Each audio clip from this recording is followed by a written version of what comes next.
That would be me. Look who we're hanging with. Jason David Frank. Boom shakalaka. Please do not change channel.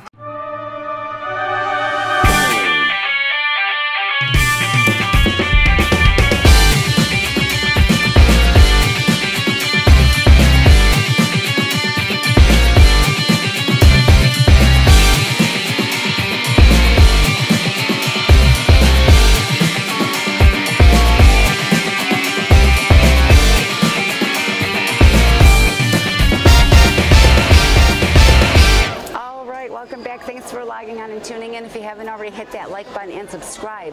That way you can keep coming back over and over to hang with us and our wonderfully talented and creative guests in the arts and entertainment world. I'm Allyson Murray, and right now we are at the Foothillis Art Center in Oneonta, New York for the second annual AuthorCon and Paranormal Horror Festival, hosted by Tiffany Ray, DTM Wicked Radio, and Denny Gager. And we're hanging with storyteller and author Lorna McDonald Czarnota. You got it. All right. Thanks so much for hanging with us. So tell us about your book here.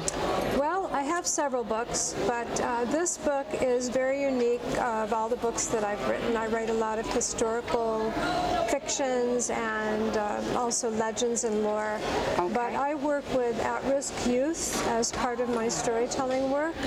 So I volunteer at runaway shelters and group homes and schools for troubled teens. Wow. And I'm kind of well known in that work as a storyteller, and I wanted to share it with other storytellers, with youth, with families who have troubled teens. Okay. So this book is one of 3 books in a series. All right. This one has stories and activities for youth and their caregivers. Very good. So there's different stories in here. It's not just like a novel. Those are actual stories that you can read or that you can tell, and there are activities to go with each one. Beautiful. What age group? Well, it would be teenagers, so 12 and up, basically. 12 and up, and their caregivers. Yes. So what was your inspiration to becoming an author to start? Well, you know, I'm a storyteller in the oral tradition. So when you tell a story, you tell it, it's gone. And that's wonderful. That's a living story. But my first book was Medieval Tales. And I was doing a program on the Middle Ages at a school. And the librarian wanted to teach her children how to tell stories. So I put together some very simple medieval stories that she could teach them very easily. So that has the stories and how to tell them and a little bit of history behind each one. Okay. So that's, I mean, you become an author when you have something to say and when you have something to share. Yes, okay. What do you find is the most difficult part of your artistic process? Boy, sometimes the hardest part, well, the easy part for me is finding ideas. I have a long list of stories that I want to write and that I want to tell. Finding time to do it, because I do so many different things. An author who is a full-time author, they get up in the morning, they write all, most of the day. My day is broken up with a lot of different things. But as far as the artistic end of it, it's sometimes deciding where to begin the story. And you can begin it at the beginning, but that's not always the best place. Right. Oh my goodness. So when did you realize for you that word had power? As you were growing up, was it, much later on in life, or? That's a great question, because I do teach authors and storytellers to tell stories. Excuse me. And one of the things that I tell them is that when we have the power of the spoken word, we have a responsibility as to how we will use it. I didn't realize that until I was in my 40s. But I've been telling stories since I was a little girl. And being able to scare your cousins is a lot of power to wield. Yes, that is true. So I do tell ghost stories, and that's kind of appropriate being here today, but there is a power to the spoken word, so I'm really glad you asked that. Oh, thank you. Since you are an author and a storyteller, what's the difference between a storyteller and an author for our friends that don't know? That's a really good question. Thank you. You're just full of good questions. Well, you know, as I said before, when you speak the word and you say it, it's gone. And it will never be the same. So I could pick this book up, I could open it to a story, I will tell you that story, and it will never be the same story again. Okay. And it won't be the same story if you tell it. Right. It's a living thing. But if I pick this book up and I open to that page and I read it, it's the same every single time. Okay. The written word is a really good record of the word. Yes. But it's not a living word. Okay. Hope that makes sense. A little bit. It does a little bit, I think. It's almost like whisper in my ear, pass it down the line.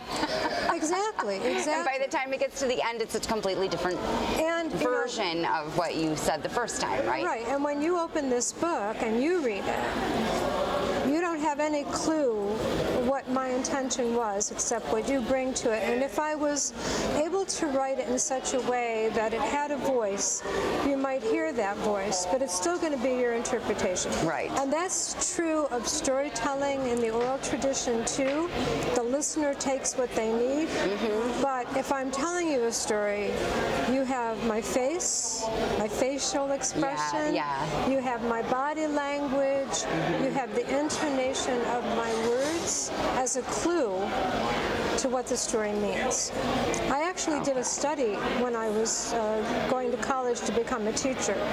I actually did a study on that for learning disabled children. Would they comprehend better if the story was told, or would they comprehend better if the story was read? And there was a significant difference. Wow. So we comprehend when we have all of these other clues going on. Yes. Yeah, because everybody learns differently, obviously. Yes. Where is your favorite place to recharge and just draw from your creative inspirations? I wish I could be there more often, but if you were to ask me my ideal place, I would like to be on a small woodland lake up in the Adirondack Mountains, in the trees with the water splashing up on the rocks. And there actually is a place like that. And I remember just sitting there, and it just made me feel so, you know, good. Yes. And you need those times of quiet and alone to be creative and come up with new ideas. Yeah. So I do have a fish pond that I dug in my backyard, and sometimes I can get almost the same effect sitting back there.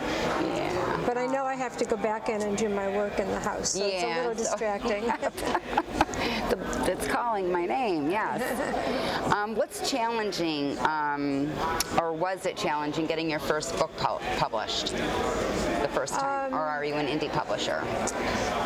Well, I can tell you a quick story about that. Okay. So I became a storyteller out of frustration of not being able to get published. Okay. And I had gone to a medieval event, and in fact that medieval society is here at this event today, the SCA. Okay. I had gone, I was at a feast, I was so frustrated, I got another rejection notice for another short story. I told somebody that, and they said, these immortal words, why don't you tell your stories? And I became a storyteller after that. But my first book, the Medieval Tales book, it was just very lucky for me. I was in the right place at the right time. The book that I'm working on now, I'm looking for an agent, and it is hard. It is very, very hard. It's not an easy thing to get published. No, it's not. It really isn't. It's very competitive. And yeah, I've heard that a lot from a lot of the authors that we've done, or they're not looking, they want a specific style, or you know, they're saying that people like Mark Twain probably would not have been published today. I believe it. Just based on the rigors that they put the authors through. Yeah. Oh, well, that's why we do what we do, Lorna. Oh, this is wonderful. Thank you so much for doing this. You're so welcome. Yeah. So who designs your book covers? Well, this book cover, all of my book covers have been done by the publishers. Okay. So this one was actually published. I'm going to give my friend a plug, my Linda Buttersworth, and she did this book cover for the publisher. Very good. So do you do a lot of shows? What's coming up for you after today? I'm not doing too much next week. I'm also a singer. Oh. So I have, are you familiar with Sweetest Day? Swedish Day. Sweetest. Sweetest. Sweetest. Oh, like sweetest. Like sweetest, so sweet as honey, no. I think it's basically a Western New York thing because I didn't grow up with it either, but Saturday the 20th is Sweetest Day. Oh. It's sort of like Valentine's Day. Oh. But I'm actually singing at a restaurant that day, so that's my next big thing. Busy gal. Yeah, I Holy try. goodness, writer, storyteller, singer. Oh my goodness. So where can people find your books and follow you? Do you have a page or? Well, I'm on Facebook. Beautiful. I'm on Facebook as me and also as a storyteller, so and as an author, so they'll find me. Good. I have a website, storyhavenstudio.com. Okay. Storyhavenstudio.com, and my books are available mostly. I mean, you can find them through Amazon and Barnes & Noble. Oh, very good. Yeah. Awesome. Do we have time for a game, Harry? We like to play games on this show, Lorna. Game! I think you're going to be fun at. Oh boy! Since you're a storyteller, okay. Let's play Never Have I Ever. Have you ever played? No. This is a fun one. It's like Truth or Dare without the dare. That's a good thing. So you just pick a card. I'm going to play with you. All right. Because I like to embarrass myself. You pick one, I pick one. Oh, I pick one. And then we just answer the blue card. Side is facing you? Yeah, okay. Yes. We just answer never have I or have I. I have no idea what that means. You want me to go first? Never have I ever drank alone. Now what am I supposed to do? No, drinking alone is not fun. That's it. That's it. That's it. I have no idea what mine means. I think this box is stacked with this particular question, and you got the good one. Uh-oh. I have no idea. Never have I ever had a golden shower. Okay. Oh God. I'm a storyteller, I'm an author, but I may be embarrassed. What is a golden shower? A golden shower has been peed on. Okay. No. Well, actually, yes, I have. Because I have a dog and I have 3 kitty cats. And yes, I would say that they have. No. It's a sexual innuendo. Okay. Can I take another? Let's play again. She just got the hang of it, peeps. Hold on. I'm gonna have to go Google that one. Yes, do that. Okay. Do you want me to go first again? Sure. Okay. Never have I ever accepted drinks from someone and then didn't talk to them the rest of the night. No, I've never done that. I make polite conversation. That's about it. I think I should say no to everything. She's got it. She's got it made. She's got the right answer. Never have I ever been in love with a drug dealer. Well, no. Don't I get all the good ones? No, I've never been in love with a drug dealer. Not with a dealer, no. Yes. No. We don't promote that here on Hangin with Web. All right, we have had so much fun hanging with Lorna today. I am Allyson Murray, but before we go, we would like to give a very special thank you to our partners at Krypton Radio out of LA, Famous Faces and Funnies, Off the Chain Radio with Yvonne Mason, Space Coast Comics, Asylum Convention Entertainment Services with Heather Reed, Embellish FX in Orlando, Florida. These are the folks that share our videos all over the World Wide Web, and we hope you will too. Don't forget to hit that like button, leave a comment, and let us know what you think of today's show and our guests. You can also check our guest links below. Remember to subscribe, log on, and stay tuned to see who we're hanging with next. Thank you so much.